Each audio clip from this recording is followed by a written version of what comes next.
हैं वो अगर अपने घर पे भी किसी तरह फंस जाएं तो अपने भार को फौरन ग्रहण करा सकते हैं। ओम मम काम नम मम भम गुम गोम हम शंभम मरगट काली महाकाल निशानी निशान गुरु गोरखनाथ हनुमत शनिश्चर भैरव देवता अभ्यो नमाओ स्वाहा। हम भैया थक चुके हैं, हमारे पास भीड़ बहुत आती है और रोजाना तकरीबन 1000 लोगों को देखते हैं। अगर लोग घर में इस प्रक्रिया को करके ठीक होने लगे, ठीक है ना, तो मनु भैया को राहत की और चैन की सांस मिल जाएगी और मुझे छुट्टी मिल जाएगी काम से। मैं भी कहीं कहीं घूमने लग जाऊंगा।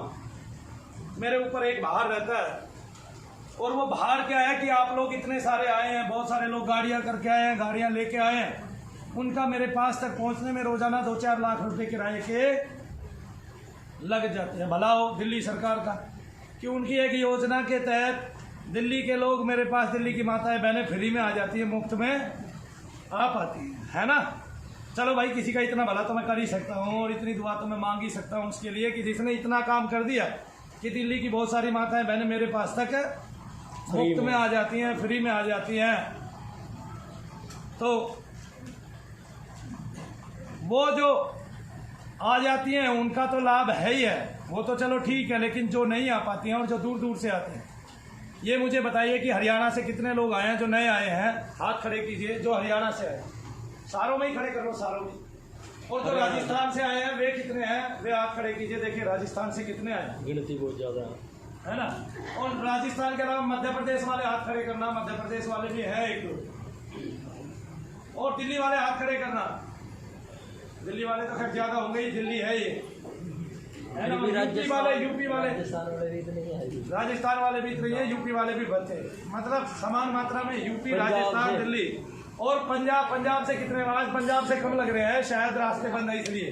वो बॉर्डर सील है ना, सारे बॉर्डर सील है सारे, इसलिए मतलब तो पंजाब के लोग हमारे पास एक दिन में तकरीबन 10 से 20 गाड़ियां आती है ना। तो 5-7 तो आती हैं, उनको तो कोई रोक ही नहीं सकता। और सवेरे जब भी शुरुआत होती है तो पंजाब से ही शुरुआत होती है। कितनी बड़ी बात है, हमने आपको एक विधि बताई है, इस विधि को आप घर पे करिएगा। मेरी प्रार्थना है आप अपने घर पे बहुत सारी चीजें निकाल सकते हैं। और जो लोग पहले से भक्ति करते आ रहे हैं, जिनको शिकायत थी कि मनु भैया नहीं सिखा रहे हैं, मनु भैया ने सबको सिखाया है और अभी भी सबको सिखा दिया सबके सामने।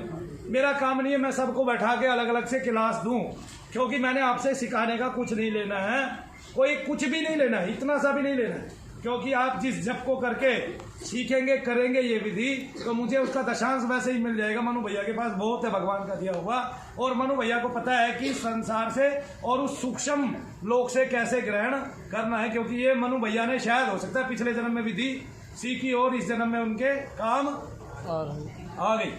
तो शनिदेव महाराज की जय, बोलो सच्चे दरबार की जय और सबसे अच्छे दरबार की जय, शनिदेव महाराज की जय। इसलिए कहा कि मैंने बहुत स्वस्थ प्रक्रिया आपको बताई और इसके करने के आपको लाभ होंगे, आपके कुल के लाभ होंगे। आप अपने पितरों को भी बंधनहीन करके अपने से विमुख भी कर सकते हैं, यानी कि जब उनको भोग रूप में ग्रहण करेंगे देवता, तो वो उसको सूक्ष्म कर देंगे, श्वेत कर देंगे, और उस आत्मा का जो आपके जीवन में प्रभाव है, यानी कि जो दुष्प्रभाव है, वो खत्म होता चला जाएगा। तो इस तरह से आप अपने पितरों को, प्रेत को, और पितरों का सबसे ज्यादा विधान क्या है, पितृ जब आपके घर में हैं और वो परेशान कर रहे हैं तो तकरीबन सबको खुजली होने लगती है।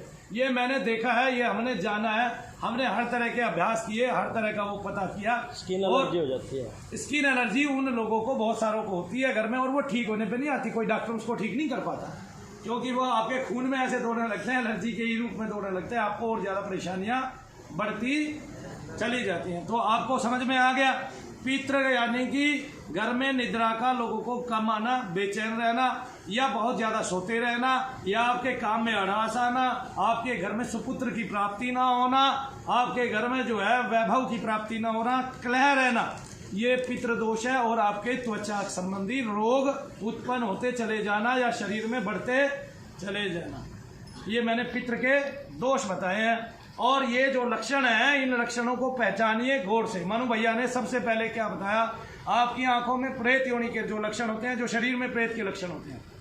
सबसे बड़ी बात, प्रेत का अगर किसी को दर्द होता है तो वो दर्द 24 घंटे स्थिर नहीं रहता, कभी कभी वो दर्द अपने आप चला जाता है। तो वो आदमी को लगता है मैं एकदम से ठीक हो गया, लेकिन वो ठीक नहीं हुआ है। क्यों?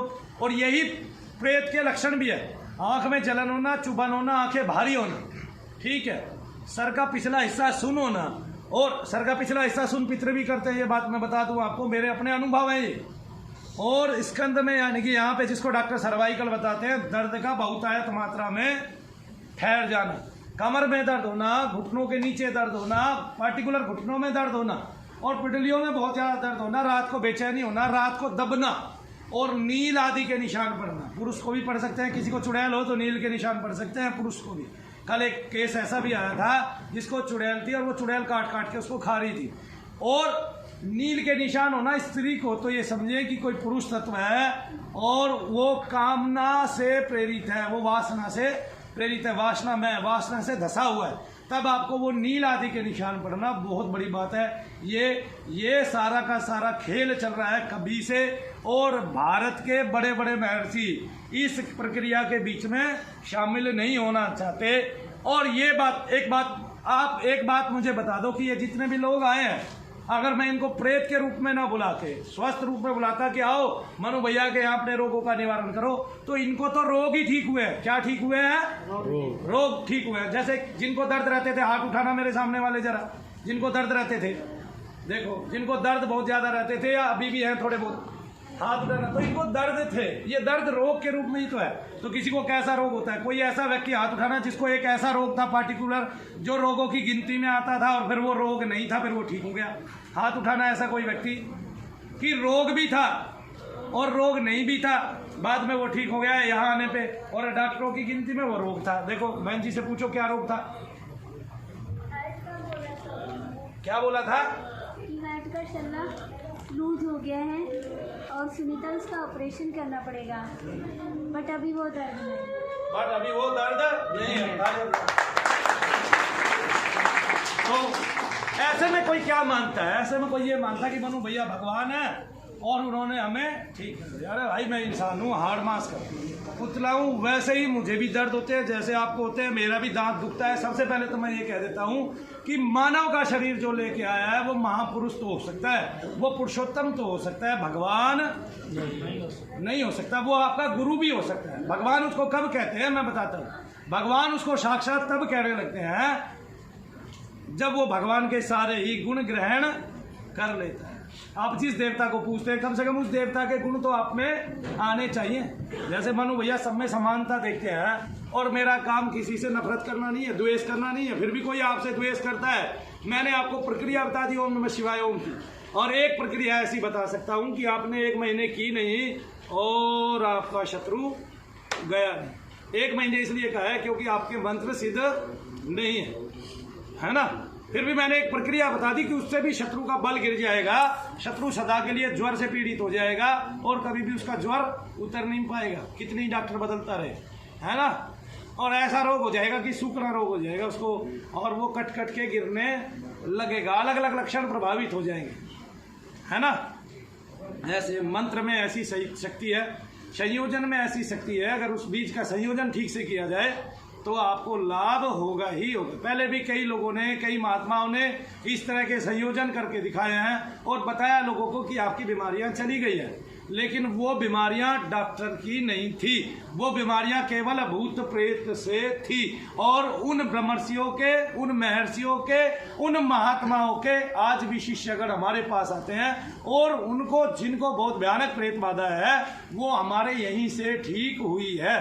आगे समझ में, तो इससे समझ में आता है ना कि महात्मा गण कह तो कुछ देते हैं, लेकिन मूलतः शरीर में एक ही चीज संचार करती है, वो है प्रेत बाधा, वो है वो कुपित वायु आपके शरीर में डोलती रहती है, घूमती रहती है और आपको अनेक अनेक बीमारियां प्रदान कराती है। अब बोलिए मनु भैया बवासीर तो ठीक नहीं करते, कई लोगों की चली गई। क्यों चली गई?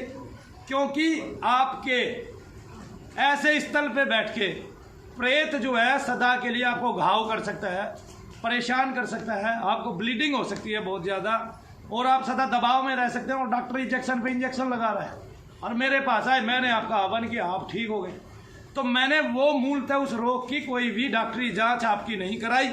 मैंने जो डॉक्टरी जांच कराई, हमारा डॉक्टर ये बैठा हुआ और जांच करके उसने ये बता दिया आपको पितृबाधा है, आपको प्रेत बाधा है। और सबसे इतना क्लैरिफाई कभी नहीं होते आप जितना शनि धाम पे आके होते हैं। पहले आपको ये बताया जाता है कि आपको निगेटिविटी है कि नहीं है। पहली बात तो जितने 100 लोग आते हैं उनमें 10-15 ऐसे घर होते हैं जिनको कभी निगेटिविटी होती नहीं, और उनको ये कहने के बाद कि आपको निगेटिविटी नहीं है वो संशय में पड़ जाते हैं। संशय क्या होता है बताओ उनको? ये होता है यार हमें तो भूत प्रेत है, क्योंकि उनको पहले सारे पंडितों ने यही बताया होता है तुम्हें कुछ है, क्योंकि पंडित को तो पाठ चाहिए और पाठ के साथ साथ पैसा चाहिए कि मैं अगर इसके घर में एक पाठ कर दूंगा 20-21 कुछ तो मिलेंगे, 10-11 कुछ तो मिलेंगे। अब वो उसको मिल नहीं पाता है, लेकिन वो जब कोई उसके पास जाता है तो सीधा बताता है तुम्हारे घर में तो कुछ है। हालांकि बहुत सारे पंडितों के परिवार यहाँ आके ठीक हुए हैं और बड़े बड़े पंडित ठीक हुए हैं। और कल भी एक पंडित जी महाराज आए थे, उनको भी बाधा थी, है ना, उनको भी बाधा थी। 2 पंडित आए पिछले 1 सप्ताह में, दोनों को चुड़ैल थी। ये बात चुड़ैल थी, एक को ब्रह्म राक्षस था, एक को ब्रह्म राक्षस था और एक को चुड़ैल थी। कितनी बड़ी बात है।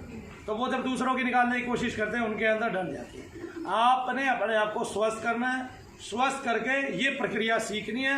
एक भाई बैठा है जो वीडियो भी बना रहा है साथ में, और वो प्रक्रिया सीखना भी चाहता था, और मनु भैया ने उसको ये प्रक्रिया आज उसी के लिए बता दी और पूरे समस्त जगत के लिए बता दी, और उन लोगों के लिए बता दी जो शनि धाम से जुड़े हैं और पिछले 4 साल से भजन कर रहे हैं। वो लोग अपने घर पे ऐसा केंद्र खोल सकते हैं और अपनी प्रक्रिया में पारंगत हो सकते हैं, हवन की प्रक्रिया से पारंगत हो सकते हैं, बशर्ते वो मनु भैया का गलत नाम यूज ना करे। बेशक मेरी प्रक्रिया यूज करे, बेशक वो हवन करें, लेकिन मेरा गलत नाम उपयोग ना करें, क्योंकि इससे शनिदेव की गाज उन पे पड़ेगी निश्चित। वो अपने कुल को संभाल नहीं पाएंगे। लिख लो मेरी बात। मैं भक्त हूं तो ऐसा फकीर भी हूं जिसको संसार की चाहना नहीं है, और मेरी एक बद्दुआ जो है वो किसी का बिल्कुल विनाश कर सकती है, जड़ से खो सकती है। किसी को कोई ये समझे आगे ना, इस पृथ्वी लोक से खो सकती है, जड़ से खो सकती है उसको और उसकी पीढ़ी दर पीढ़ी को। क्योंकि मैं अगर समाज का भला चाह सकता हूं तो बुरा भी चाह सकता हूं, और बुरा उसका चाह सकता हूं जो उस प्रक्रिया को गलत तरीके से करेगा, जो हमने बहुत ही स्वस्थ तरीके से बताई है ना। हम क्यों नहीं बता रहे थे ये समझ लो। हम इन प्रक्रियाओं को आप लोगों को क्यों नहीं बता रहे थे? क्योंकि लोग यहाँ आते थे, बैठते थे, सीखते थे और उसका नाजायज गलत तरीके से फायदा उठा रहे थे लोगों के बीच में, जिन्होंने कभी कोई साधना नहीं की। वो भी आपको हजारों साधना करा रहे थे दृष्टि के नाम पे। आगे ना समझ में। तो इससे पता चलता है कि मनु भैया तो स्वस्थ तरीके से सिखा रहे हैं, लेकिन उपयोग वो गलत तरीके से कर रहे हैं और उपभोग वो उसका गलत तरीके से कर रहे हैं, और इसका जो करने का जो नतीजा है वो दुष्परिणाम है, वो बहुत खतरनाक हो सकता है। क्योंकि आप किसी भक्त की प्रक्रिया चुरा रहे हो, चुरा लो भाई। आपने यहाँ के थोड़ा सा सीख लिया, अधूरा ज्ञान लिया आपने, ठीक है, क्योंकि पूरा तो आज मैंने आप सबको दे दिया। आप सब कितने भाग्यवान हैं कि मैंने अपनी प्रक्रिया को आपको लुटा दिया, बता दिया, ऐसे कर दिया कि मेरा संयोजन ये है। आप इसी संयोजन को सुरक्षित रखें और करें। फिर भी अगर आपको किसी अलग देवता की कोई प्रणाली है और किसी ने आपको ये कह दिया, देखो मेरे पास एक महिला आती थी, एक दिन मैं उसका प्रेत निकाल रहा था, उसका पीछे की तरफ सर लगता था बहुत जोर जोर से, और वो किसी भी तरह ठीक नहीं हो रही थी। एक बार उसके घर वालों ने फ़ोन किया कि हमारे हैं जी। वो सुबह सुबह मेरे पास आए, और जब मैं उसका जप कर रहा था तो उसके अंदर से जो चीज़ बोली, उसने कहा हम ऐसे नहीं निकलते, अब तो महाकाल के भक्त हैं। और मैंने आधे घंटे तक महाकाल का ही जप किया। आप देखेंगे बीज का संयोजन करके, आप ये देखेंगे कि आज उसका उसी दिन से पीछे की तरफ ऐसे हटके सिर लगाना, नीचे जमीन पे मारना खत्म हो गया उसी दिन से। आया समझ में? तो अगर आपको ये पता चल जाए, यानी कि मुझे मनु भैया को ये पता चल जाए इसको ये देवता भेजा हुआ है, ये बात हर्ष भैया भी जानते हैं, तो हम उसमें इतने पारंगत है कि उस देवता को तुरंत के तुरंत निकाल सकते हैं। अब हर्ष भैया आपको 2 मिनट में कई चीज़ें बताएंगे जो हमने की हैं, प्रयोग किए, यहाँ क्या होता है और दुनिया में क्या होता है, वो उसने देखा है, तो वो उसको आपको बारीकी से समझाएंगे। आप उनको भी सुनिए। जय शनिदेव। 282। हाँ जी बिल्कुल। 390 है।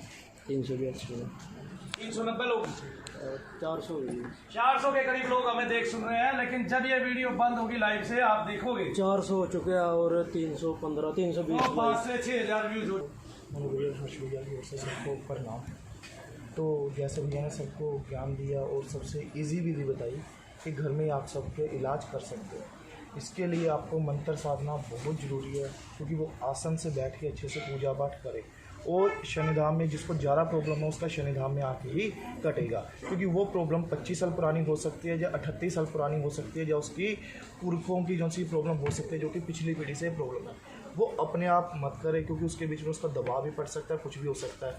तो हल्का फुल्का जप करके वो चीज़ निकाल सकता है। आपने देखा हम शनिधाम में चेकिंग भी करते हैं और नेगेटिविटी को रिमूव भी करते हैं, जो भैया के द्वारा ही हमने सीखा। मैं शनिधाम में 2 साल से सेवा कर रहा हूँ और इस सेवा के दौरान आपने देखा है पहले से परफॉर्मेंस धीरे धीरे अच्छी हो रही है। तो भूत प्रेत का कोई काम इजी नहीं है, अगर कोई बैठा मैं घर से निकाल सकता हूँ। पंजाबी में कहता है चाहे भूत खड़ा लो चाहे पूत खड़ा लो, दोनों में एक काम होता है। ये काम गुरु के समक्ष रह के ही, पास रह के ये चीज़ें ज़्यादा अच्छी होती हैं। और प्रेत कोई भी हानि भी दे सकता है, कुछ भी कर सकता है। इसके दौरान सबसे पहले अपना शरीर का बंधन करना चाहिए, शंकर भगवान को याद करना चाहिए, ब्रह्मा विष्णु महेश को याद करना चाहिए और गणपति महाराज को याद करना चाहिए। साथ ही जो आपके गुरु हैं, अगर आपके पास नहीं है तो आईब्रो के सेंटर के बीच में उनकी प्रतिमा देखनी चाहिए, जो कि गुरु का ध्यान होगा। जब बंदा गुरु का ध्यान करता है तो अपने आप ही उसका चक्कर, सुरक्षा चक्कर बनता जाता है। जो धीरे धीरे जप करेगा, जो भैया ने हवन सामग्री करवाई है, विधि बताई है, वो करे तो उसकी कोई भी नेगेटिविटी रिमूव हो सकती है। इसके दौरान सर के ऊपर से घुमा के देने का मतलब ये है कि आप सब सुरक्षा नियमों में आ गए हैं। एक बार तो जरूर अपने घर पे करके देखिए, क्योंकि अगर आप कर रहे हैं और घर पे ही स्वस्थ हो गए तो मुझे एक लाभ होगा, मुझे उस देवता का आशीर्वाद जरूर प्राप्त होगा। मैं हर्ष से ही कुछ सवाल पूछना चाहता हूँ। हर्ष से मनु भैया हर्ष से सवाल जवाब करेंगे, और मैं हर्ष से सबसे पहले पूछना चाहता हूँ कि आप जब देख के लोगों को बताते हैं, प्रक्रिया बताते हैं, कुछ लोगों की प्रक्रिया बहुत पुरानी होती है, तो सबसे ज्यादा किस तरह के लोग दुखी होते हैं? वो जिनके घर में पीढ़ियों से ये काम हो रहा होता है, किस तरह के लोग सबसे ज्यादा? भैया सबसे पहले तो मैं, कोई भी आता है तो उसका, कई लोग देखते हैं, हाँ भी सबसे पहले पूछता हूँ उनका बैकग्राउंड कहाँ का रहने वाला है। बैकग्राउंड इसलिए पूछा जाता है क्योंकि उनकी ज़्यादातर समस्या पीछे बैकग्राउंड से चलती आ रही है, पर किसी को पता नहीं होता तो होता क्या। तो ये समस्या भैया ये होती हैं, जैसे कि बैकग्राउंड में कोई भी है, कोई पूछता है, अपने देवी देवताओं को पूछता है, देवी देवताओं को पूछते पूछते कई छोड़ देते हैं, कई राधा स्वामी बन जाते हैं, कई निरंकारी बन जाते हैं, क्योंकि दादे परदादे ये काम कर करके थक जाते हैं कि हमारे बस का नहीं है। फिर वो अगली पीढ़ी चलती है, वही देवी देवता, वही उनके घर के पितर उनको परेशान करते हैं। एक तो है सबसे नंबर पहले ये वाला। दूसरे नंबर का ये है, तो जब भी 45 साल या 40 साल पुरानी या 35 साल भी नॉर्मल होता है, इतना नहीं होता है, जब 70 साल पुरानी निकलेगी ईयर प्रॉब्लम निकलती है बैकग्राउंड की, भैया ये वो केस होते हैं जिनके बीच में उनका कुल का ही करने वाला होता ही होता है। क्यों? क्योंकि उनके जो से पितर होते हैं उनका नाम भी पता होता है, तो उनको ये भी पता है कौन से देवता पूछते हैं कौन सा नहीं है, उनका बंधन करके वो उन्हीं के ऊपर छोड़ देते हैं। क्यों? प्रेत निकालने वाले तो गली गली में भी बैठे होते हैं, कोई भी प्रेत निकाल सकता है, कोई भी उसके घर का पितर कभी भी नहीं निकाल सकता। जो कि 45 साल से शरीर के बीच में धंसे रहते हैं, वही भूत बना देंगे, वही जिन बता देंगे, वही प्रेत बना देंगे। मतलब कहीं भी हम नॉर्मल किसी बंदे के पास जाएंगे, वो नॉर्मल में कह देगा पितर दोष है, पर वो नॉर्मल बंदा कोई भी पेशेंट है, पितर दोष के नाम से एकदम मतलब उसको उदास सा होकर आ जाएगा, मेरे को एक पितर दोष बताया गया, बताने वाला बिल्कुल सही बता रहा है, क्योंकि उसके घर के देवता ही पितर उसके ऊपर उलट करके छोड़े होते हैं। और पितृदोष कोई मामूली नहीं होता। फिर मैं आपको बता रहा हूँ, पितृदोष दुनिया का सबसे बड़ा दोष है जो हमारे शरीरों में रहता है। उसके लक्षण क्या क्या थे ये भी मैंने बताया आपको। अभी भैया ने तो इतनी सारी बातें बताई, इसमें गूढ़ता भी बता दी कि आपको 30 साल पुराना, 40 साल पुराना, ऐसे प्रक्रिया होती है, और वो प्रक्रिया इतनी भारी होती है कि वो लास्ट में बढ़ती जाती है। सबसे ज़्यादा तो हम ये देखते हैं कि घर में कोई ना कोई पहले आदमी था, व्यक्ति था, वो घर में प्रेत बाधा को निकालता था, लेकिन उस प्रेत को कहाँ देना ये पता नहीं होता था, वो निकाल के इकट्ठी करता जाता था, और फिर वो उसी के देवताओं पे कब्जा करके, उसी की तरंगों को धारण करके, और वो प्रेत उन्हीं को, उसी के परिवार को नुकसान देने लगते थे आने वाली पीढ़ी में। ऐसे बहुत सारे लोग आए और बहुत सारे लोग यहाँ पे ठीक भी हुए। तो ये ऐसी बहुत सारी सूक्ष्म चीज़ें हैं जो आपने जानी।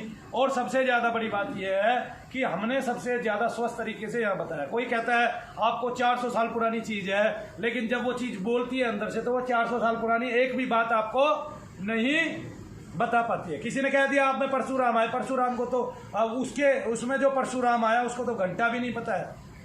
भगवान परशुराम को तो सारी चीज़ें पता है कि नहीं? वो तो आदर्श हैं सारे संसार के, वो तो भगवान का स्वरूप है। लेकिन ये लोग क्या करते हैं कि इसमें अर्जुन आया, इसमें कर्ण आया, कर्ण को कुछ भी नहीं पता है कि वो क्या था। अभी मेरे पास एक लड़का है, हमने उसको समझाया, वो अपने आप को खुद को कर्ण मानता था। हम भी साबित कर सकते हैं। देखिए ये कर्ण है, क्योंकि उस लड़के को तो फिर भी सारी की सारी कथाएं कर्ण की याद है। क्या याद है?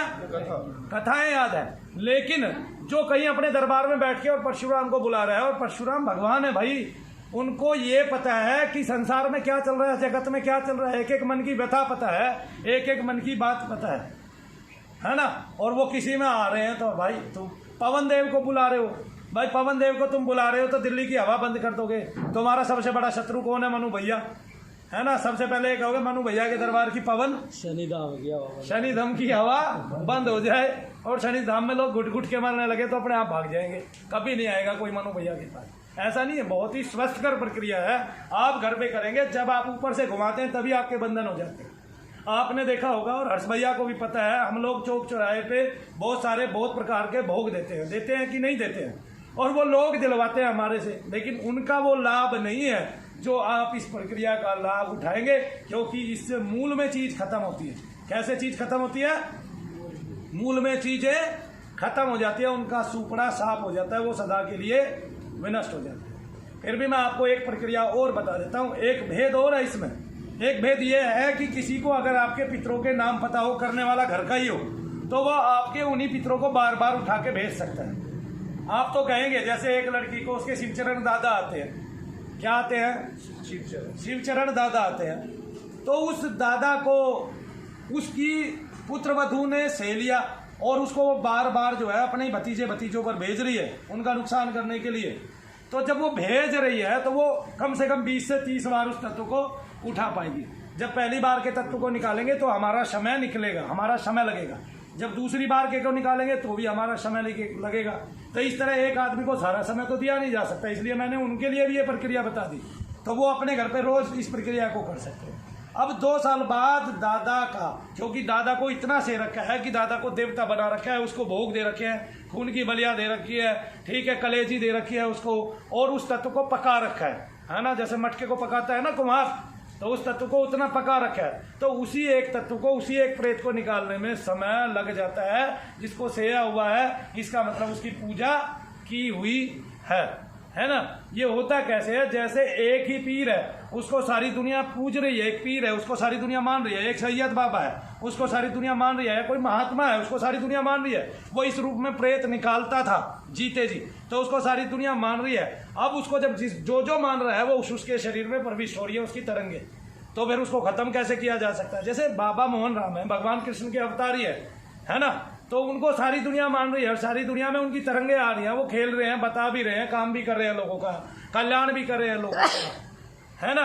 सबसे बड़ी बात तो इसमें भी भेद है। तो बाबा मोहन राम की तरंगे क्या सबके पास है? नहीं। बहुत सारे लोग तो जो उनकी भक्ति करते थे जीते जी वो चले जाते हैं, वही दूसरे भक्तों में आ जाते हैं, और वो बाबा मोहन राम बन के ही भोग लेते हैं, और बाबा मोहन राम बन के ही संसार में काम करते हैं। एक तो ये भी भेद है, यानी कि अच्छा भी हो रहा है और बुरा भी हो रहा है। लेकिन हम उसको, क्योंकि वो बाबा मोहन राम बन तो गए हैं, अगर वो कल्याण के मार्ग पर हैं और लोगों का उससे कल्याण हो रहा है तो अच्छी बात है। लेकिन अगर कल्याण के मार्ग पर नहीं है, लोगों का कल्याण नहीं हो रहा, क्योंकि बनने के बाद आप क्या कर रहे हो? बनने के बाद कोई माता आई और उसने कहा मेरी सास वश में नहीं होती मेरे, तो उसने अगर उसको भभूति दे दी उस कार्य के लिए, तो उसने क्या किया? मूलतः अच्छा किया कि बुरा किया? बुरा किया, ठीक है। जबकि बहू में दोष है, तो पहले तो आपने ये नहीं देखा कि दोष किस में है, और आपने एक प्रक्रिया को जो है जादुई बना के और आपने किसी को दे दिया। अब चूंकि उसमें आपकी आत्मा लगी है, आपका जो वास लगा है, आपके भगवान में श्रद्धा लगी है, तो वो काम करेगा ही करेगा, है ना। देखो, अच्छे को भी भगवान पकाते हैं और बुरे को भी भगवान ही पकाते हैं। अब एक बात बताओ, इंद्र एक ऐसी प्रक्रिया करना, रावण के लड़के का क्या नाम था? मेघनाथ, इंद्रजीत जिसको बोलते थे, वो ऐसी प्रक्रिया करना चाहता था, लास्ट में एक माता की पूजा करना चाहता था, त्वरित भोग देना चाहता था, और उसकी साधना बहुत कम समय की थी, और भगवान उसकी साधना तोड़वाने के लिए किसको भेज देते हैं? हनुमान जी। किसको भेजते हैं? हनुमान जी को भेजते हैं। हनुमान जी उठा के पटकते हैं और उसकी वो मूर्ति तोड़ आते हैं, और जो वो भोग देने वाला था वो भी भोग खत्म कर देते। वो इंद्रजीत है, उसके पास ब्रह्मास्त्र है, उसके पास शिवास्त्र है, उसके पास हरि अस्त्र है। ये तीनों अस्त्र ब्रह्मांड में कभी भी किसी के पास नहीं हुए। भगवान तो भगवान है, उनको छोड़ के आगे ना किसी के पास नहीं हुए इंद्र के अलावा। इसका मतलब इंद्र के पास बहुत ज़्यादा शक्ति थी। मैं ये कह रहा हूं रावण मेघनाथ से कम था, ना कि ज्यादा था। रावण मेघनाथ से, ये तीनों अस्त्र एक तो मेघनाथ के पास थे, रावण के पास तीनों अस्त्र नहीं थे। रावण के पास शिवास्त्र था, ब्रह्मास्त्र था, हरि अस्त्र रावण के पास था नहीं, क्योंकि वो हरि का ही दुश्मन था। आगे ना समझ में। लेकिन मेघनाथ के पास ये तीसरा अस्त्र भी था, और मेघनाथ जाके समझाता है, ओ पिताजी तू क्या करा रहा है मेरे से? मैं लक्ष्मण के तीर छोड़ता हूँ, ब्रह्मास्त्र छोड़ता हूँ, वो घूमता है प्रणाम करके वापिस आ जाता है। मैं लक्ष्मण का भेद करता हूँ शिवास्त्र से, वो घूमता है प्रणाम करता है लक्ष्मण जी को, वापिस आ जाता है। जब लक्ष्मण ये है तो राम क्या है? जब लक्ष्मण ये है तो राम क्या है? आप लोग सोचते हैं कि रावण बुद्धिमान था, उसने अपना पतन कराना था, हरि के हाथ से मरना चाहता था, तो उसने ये युद्ध बोल लिया। उसने तो अपनी बहन की नाक के ऊपर बोल लिया था कि नहीं? तो फिर हम बेवकूफ थोड़े ना ये बात ना समझे कि रावण की बहन की नाक कट गई, उसके ऊपर उसने वो मोल लिया युद्ध। ऐसा ही तो हुआ। तो फिर उसने कब पहचाना ये राम है? अरे पहचानने वाले तो हनुमान जी थे भाई, जिन्होंने विप्र रूप रख के राम की परीक्षा ली और माना कि यही भगवान है, यही राम है, और अपने मित्र सुग्रीव से मिलाया, उसका कल्याण कराया, उसको राजपाट दिलाया। और रावण का राजपाट, लंका का राजपाट किसको दिया? विभीषण। हाँ? और वो कहते हैं ना, घर का भेदी लंका ढाए। ये कहावत आदमियों ने बनाई है, भगवान ने बना के नहीं भेजी है, तुलसीदास जी ने नहीं लिखा है ये, है ना? क्योंकि तुलसीदास जी ने विभीषण को सच्चा माना है, और विभीषण ही सच्चा था। विभीषण में ज्यादा तत्व किसका था? पिता का था, है ना? तो इसलिए वो ब्राह्मण का ही एक तरह से रूप थे विभीषण। और पूरी लंका में विभीषण ही ऐसे थे जो भगवान का भजन करते थे। ये बात आप देखो, आपको पता है इस बात का कि हनुमान जी जब सबसे पहले गए लंका में, तो लंकनी को मारते ही प्रवेश द्वार पे कहाँ पहुंचे थे? सबसे पहले किसके घर पहुंचे थे? क्योंकि उसके घर से कीर्तन की ध्वनि आ रही थी, और किसी के घर से नहीं आ रही थी पूरी लंका में, उसी के घर से आ रही थी ना, क्योंकि वो पूरी राक्षसों की नगरी थी। और अगर ये पता होता है तो खरदूषण को भेजता है, सबको भेजता है, सारी चीज़ों को भेजता है। भगवान ना पहले बुद्धि को हर लेते हैं ऐसे उसकी। और रावण राक्षसी था, राक्षसी रहेगा। वो ये समझे कि रावण को आप बड़ा बताने से वो भगवान बन जाएगा, नहीं बनेगा, ठीक है ना? और बुद्धिमान भगवान को पहले पहचानता है, ना कि बाद में पहचानता है। मरते हुए भगवान को पहचाना क्या बड़ी बात है भाई? मरते हुए तो सभी जान लेते हैं कि वही बड़ा है ना? सामान्य आदमी को ही पता चल जाता है जब वो प्राण खींचता है नीचे से और कहता है चल भाई निकल, अब तेरा समय आ गया है, तो सबको ही पता चल जाता है भगवान बड़ा है। मरते हुए रावण ने भी जान लिया, क्या बड़ी बात है भाई, है ना? तो जीते जी जो भगवान को पहचान लेता है और जीते जी जो उसका भजन यजन करता है वही बड़ा है, चाहे वो सामान्य नर है, नारी है, और वो भगवान को भजते हैं अनन्य भाव से, वो ही बड़े हैं। आप सब लोग रावण से बड़े हो, कभी आप ये सोचो। क्यों? क्योंकि वो विप्र रूप आप में अभी भी आ सकता है ना? वो देव रूप आप में अभी भी आ सकता है कि आप भगवान को अभी से जान ले, अभी से जान ले कि वो सर्वोपरि है, और सारे दुख और सुख सारे वहीं से उत्पन्न होते हैं और सारे उसी में मिल जाते हैं, और उसको दुख सुख पाप छाप कुछ नहीं लगता, ठीक है ना? रावण का उद्धार करना तो भगवान का काम था, क्योंकि पापी का भी उसको उद्धार करना पड़ता है। इसलिए वो गीता में कहता है न पाप कृत लगाता न कृतर लगाता, जो सबसे लास्ट की अवस्था है कृतम, पाप कृतम वही लगाता है कि जो संसार का सबसे बड़ा पापी है, अगर वो अनन्य भाव से मुझे भजेगा तो अनन्य भाव से मुझे भजेगा तो मैं उसको पार उतार दूंगा। क्योंकि अगर भगवान पाप और पुण्य देख के आने लगे तो ऐसा भगवान किसी का कुछ नहीं कर सकता, और ऐसा भगवान लोगों को चाहिए भी नहीं। तो किसी ने पाप कर दिया और अवस्था ले ली भगवान की, अनन्य भाव से भजन करने लग गया कि मैं पापी हो गया, और अपने पाप का प्रायश्चित करने लग गया, और जब वो शरण में चला गया तो वो पापी नहीं रहा। उसके पाप का किया हुआ जो पाप है वो उसका शरीर फल भोगेगा जब जब वो जन्म लेगा, जो उसने पिछले जन्मों में पाप किया है या इस जन्म में पाप किया है, ठीक है? लेकिन भगवान ना मिले ऐसा हो ही नहीं सकता। इसलिए भगवान की शरण में जाना सर्वोपरि है। और जो जीते जी पहचान लेगा, मरने के बाद तो सभी को पता चलता है, मरते हुए सभी को पता चलता है कि कहीं कहीं है जो तेरा भी बाप है, जो तेरा प्राण खींच रहा है, और तब हम भगवान का नाम लेते हैं। तो तब रावण ने नाम लिया, तो वो तो मरते हुए की अवस्था है जब नाम लिया। तो जीते हुए की अवस्था क्या है? जो जीते जी नाम ले, विभीषण की तरह जो जीते जी नाम ले हनुमान जी महाराज की तरह। अरे तो सीखो, तो वहाँ से सीखो ना, आप उल्टी बातें सीख जाते कि वो विद्वान था। अरे कैसा विद्वान भाई, कैसा विद्वान? विद्वान वो होता है जो भगवान को पहचान ले, विप्र रूप रख के 1 मिनट में पहुंच गए हनुमान जी महाराज, और हनुमान जी महाराज ने पहचाना कि ये राम है। क्या पहचाना? ये राम है, यही सर्वोपरि, और इन्हीं की शरण ग्रहण करने से मेरा तो उद्धार होगा ही, मेरे मित्र का भी उद्धार हो जाएगा, है ना। बाली ने किसकी पत्नी को हार रखा था? सुग्रीव की पत्नी को, और आखिरकार न्याय हुआ। और न्याय करने के बाद देखो आज क्या होता है ना, आज किसी को पता चल जाए उसकी पत्नी किसी और के संपर्क में, वो जल्दी से तलाक देना चाहता है। लेकिन हमारे पूरे जीवन में 2 उदाहरण हमारे पुराणों में ऐसे आए हैं।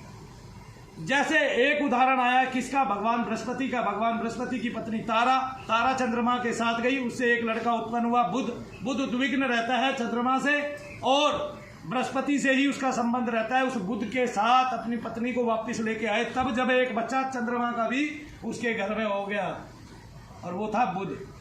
उसके साथ बृहस्पति देवता भगवान ब्रह्मा जी को लेकर सभा की, और ब्रह्मा जी से कहा चंद्रमा ने मेरी पत्नी को तारा को हरण किया है। आज बृहस्पतिवार का दिन है, ये कथा बताता हूँ जो पुराणों में लिखी हुई है, और ये सत्य है।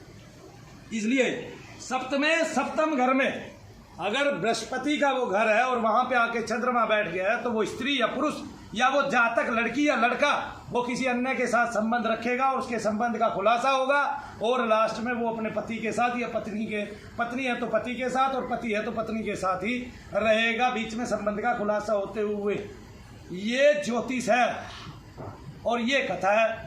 और सुग्रीव ने भी अपनी पत्नी को वापिस ग्रहण किया था, किया ना कि नहीं किया था? बाली के मरने के बाद वापिस ले लिया था ना, वापिस उसको स्वीकार कर लिया था ना। कितने बड़े उदाहरण हमारे पास मिलते हैं। और महाभारत एक ऐसा ग्रंथ है, अगर उसको गौर से पढ़ा जाए, उसकी कथाओं को गौर से पढ़ा जाए, तो प्रत्येक वाक्य जो है वो सत्य है, और हम अपने जीवन में अपनाएं तो वाक्य भी सत्युग आ जाएगा।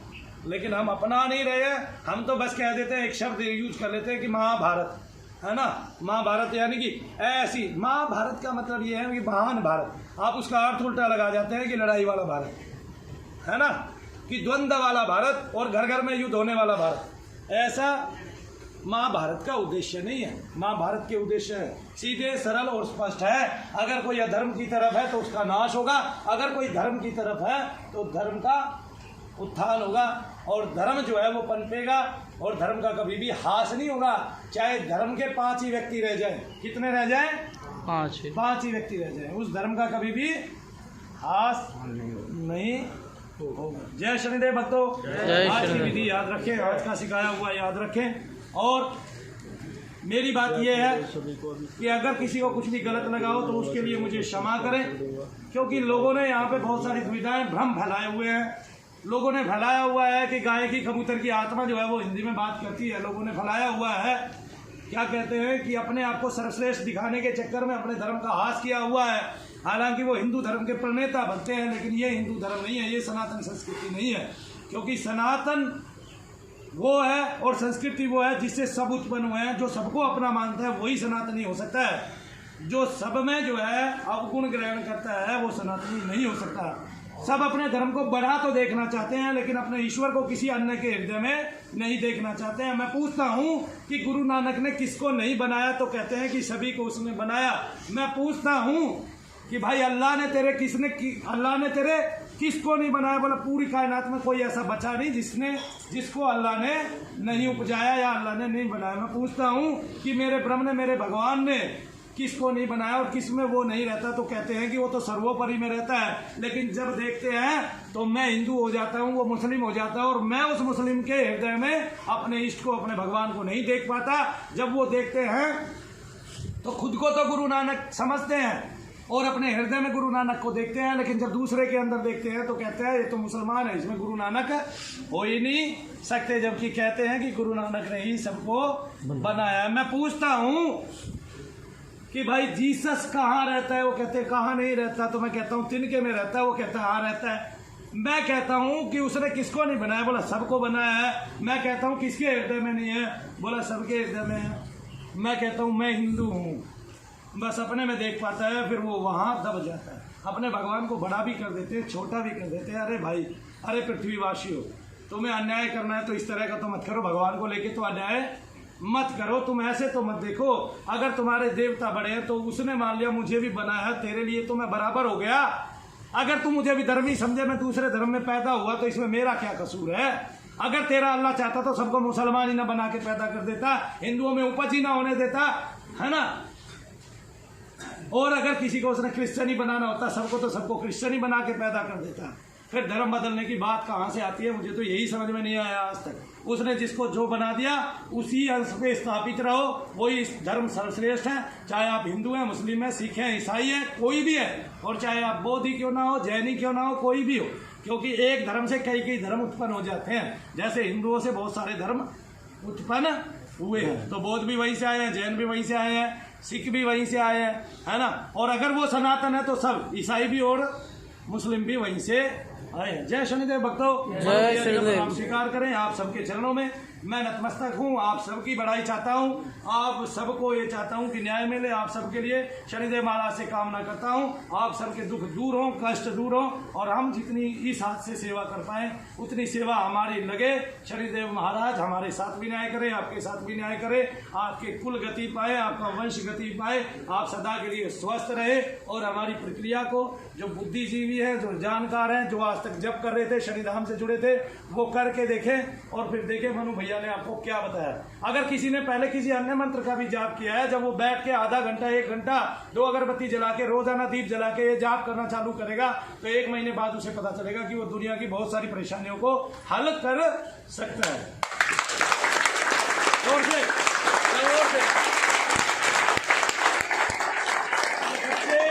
दरबार की जय, दरबार की जय, महाराज की जय। उसमें आपके पितृ चले जाएंगे। ऐसा कभी नहीं हो सकता, कदापि नहीं हो सकता।